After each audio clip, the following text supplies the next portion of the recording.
Hey tennis fans, I'm Grace Carter and this is Tennis Now presented by Tennis Express. Tennis Express, order today and it ships today. The Miami Open is back with a new twist. The tournament, which was canceled last spring due to the pandemic, begins this week at the Hard Rock Stadium, home of the Miami Dolphins. And today we highlight the top 5 changes that we're going to see in the tennis paradise.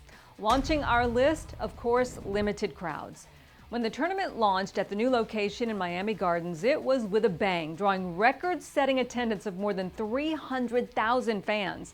It also boasted a lot of new on-site amenities. Well, this year, the tournament is putting safety first and drastically reducing the number of fans allowed on-site, capping the crowd between 800 and 1,000 fans per session, with a limited number of fans allowed at 3 show courts, which means that most courts won't have any fans. And only about 20 media members are going to be allowed in daily.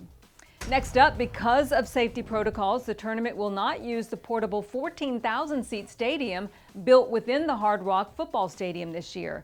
As a result, the 5,000-seat grandstand court will serve as center court. The Tennis Now team covered the 2019 Miami Open, and we loved that grandstand court. It is intimate, has clear sight lines. The downside, though, is there's very limited shade, so it gets really hot, so the few fans who are going to be in attendance will need lots of sunscreen. And besides a lot of fans, something else is going to be missing this year, and that's the Big Three, and that's a major bummer. And it's a really big deal because this is the first time all 3 will miss a Masters 1000 tournament since the 2004 Rolex Paris Masters. World number 1 Novak Djokovic withdrew for much-needed time with his family. Rafa Nadal pulled out because of the back injury he suffered during the Australian hardcourt season. That's the same injury that forced him out of Acapulco and Rotterdam. But Rafa says we will see him next month in Monte Carlo. And Roger Federer is out because he says he needs more time to recover after Doha. 8-time champ Serena Williams is also out of the event, recovering from oral surgery, and wildcard Kim Clijsters has withdrawn. The good news is that world number 1 Ash Barty, the reigning women's champion, is back to defend her Miami title, heading the women's draw along with Naomi Osaka, playing her first event since her win in Australia. Another big change: for the first time in its near 18-year history, Tennis Channel is going to be the exclusive domestic TV home of the Miami Open. TC is going to cover the entire event from first ball on March 23rd to championship point of the men's final on April 4th, marking the first time the network will televise live championship weekend. In all, TC is planning at least 125 hours of live coverage.